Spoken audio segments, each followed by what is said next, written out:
안녕하세요. 조문TV입니다. 오늘은 20, 30대 대깨문에 대해서 몇 마디 해보도록 하겠습니다. 우선 이 대깨문이란 말은 대가리가 깨져도 문제이라는 뜻을 가지고 있습니다. 그래서 비하하거나 조롱하는 의미가 있는데요. 저는 그래서 이 말을 안 쓰려고 했는데 공교롭게도 7월 5일에 더불어민주당 송영길 대표가 관훈클럽 초청 토론회에서 대깨문을 직접 언급을 하셨습니다. 그래서 저도 굳이 피하지 않고 이 말을 그대로 사용한다는 점을 알려드립니다.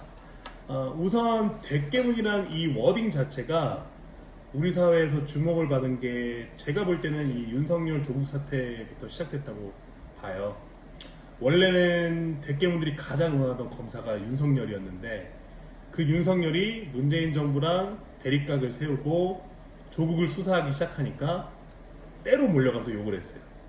그리고 나서 조국에 대해서 직접 재판이 시작되니까 처음에는 판사한테 판결 잘하라 이렇게 압력을 넣다가 판결이 정경심한테 4년 내려지니까 또 때로 가서 판사 욕을 했습니다.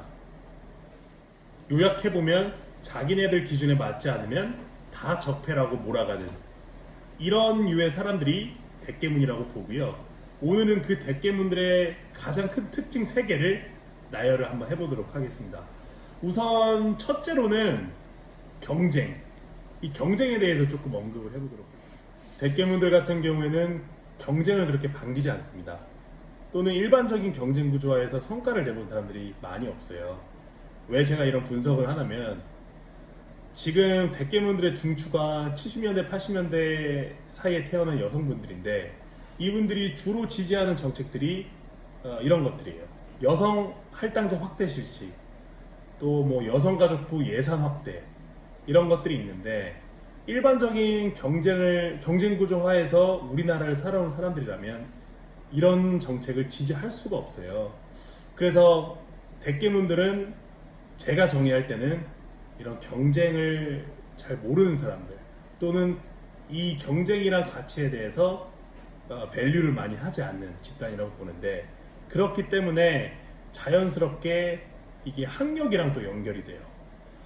왜 제가 이렇게 분석을 하냐면 우리가 일반적으로 제도권 하에서 경쟁을 하고 또 그 경쟁을 통해서 얻은 결과에 대해서 어느 정도의 권위를 주잖아요.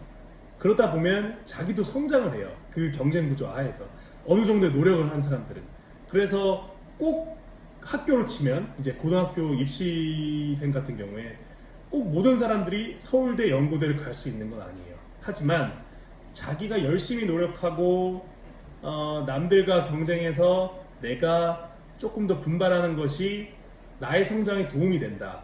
이런 판단을 하는 학생들은 그래도 우리가 이름을 한 번쯤 들어봤을 만한 대학교에 진학을 한다든지 지방 같은 경우에는 유명 공립대를 진학한다든지 이렇게 소기의 성과를 내는 경우가 많은데 대깨문들은 사실 이런 경쟁 구조를 이렇게 올바른 이런 방식이라고 인식을 잘 못하기 때문에 학력이 좀 저하된 분들이 많습니다. 물론 유명 학교에 진학한다든지 이런 것들이 꼭 평가의 잣대가 될 수는 없지만 뭐 전체의 잣대가 될 수는 없지만 그래도 어느 정도 그 사람의 성실성이라든지 또는 사회 적응력을 보여주는 기준이 될 수 있거든요. 그래서 대깨문들의 학력 저하는 이 경쟁 구조 인식에 대한 부재에서 시작된다. 저는 이렇게 봅니다. 대깨문들의 두 번째 특징은 부자들에 대한 부정적인 인식입니다. 우리나라에서 소위 자본가라고 불리는 사람들 또는 자수성가를 통해서 부를 축적한 사람들 이런 사람들이 미국이나 이런 나라에 비해서 인정을 조금 덜 받는 경향이 있어요. 저는 그것도 사실 문제라고 보긴 하지만 대깨문들은 거기서 한 발자국 더 나아갑니다. 그래서 부자들을 마치 죄인 취급을 해요. 그리고 또 사회 악인 양 바라보고 있어요. 저는 이 현상에 대한 이유를 생각을 해봤는데 제가 첫 번째 말씀드린 그 경쟁 구조에 대한 인식 부재 여기서 출발한다고 봐요. 자기네들이 경쟁을 제대로 해본 적이 없고 경쟁 구조를 그렇게 반기지 않으니까 당연히 부자들에 대해서도 인정을 못하는 거예요. 저는 이게 단순한 제 주장이 아니라고 생각하는 게 지금 정치권에서 나오고 있는 얘기되고 있는 법안들 보세요. 토지 공개념 3법이라고 그러죠. 개발이익 환수제, 뭐 재건축 이익 환수제, 그리고 뭐 택지 소유 상한제인가, 택지 가격 상한제, 택지 보유 상한제, 예. 이런 법안들이 단순히 뭐 아이디어 차원이 아니라 지금 더불어민주당 유력 정치인들 사이에서 아주 활발하게 논의가 되고 있습니다. 이 법안들의 공통점이 뭐냐면 부자가 되는 것을 제한하는 법이에요. 자기네들이 리스크를 걸고 집 사서 몇 년 뒤에 팔 때 이익이 생기면은 그거를 투자한 사람들이 가져가야지 왜 그걸 제한합니까? 이익만 생기면 제한하고 상한선을 두고 환수까지 하고 이런 정책들이 대체 언제부터 대한민국에서 판을 치는지 모르겠습니다. 아마 대깨문들의 수가 줄어들면 줄어들수록 그런 정책들은 사라질 거라고 저는 보고 있습니다. 대깨문들의 세 번째 특성은 감성팔이입니다.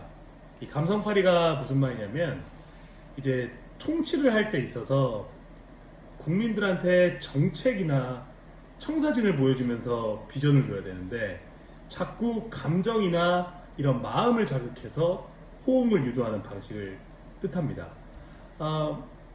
저는 이 감성팔이가 문재인 정부의 사실 가장 큰 문제라고 인식을 하고 있고 이 부분에 관련해서는 따로 시간을 할애해서 좀 많은 얘기를 하고 싶은데요.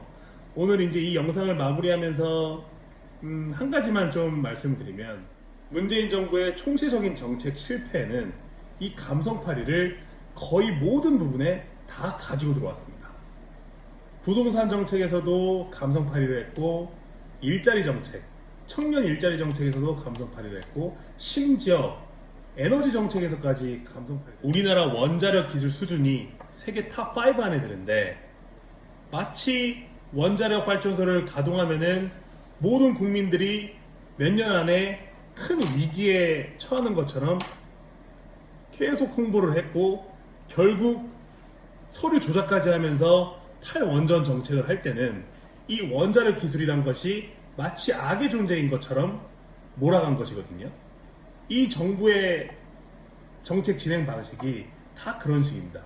그래서 이 여당의 정치인들이 가장 많이 쓴 단어 중 하나가 지난 3년 동안 친일파란 단어였어요. 왜냐면 성과 악의 구조를 만들어야 되거든요. 그래서 말도 안 되는 논리를 적용해서 뭐만 하면은 국민의힘은 친일파다.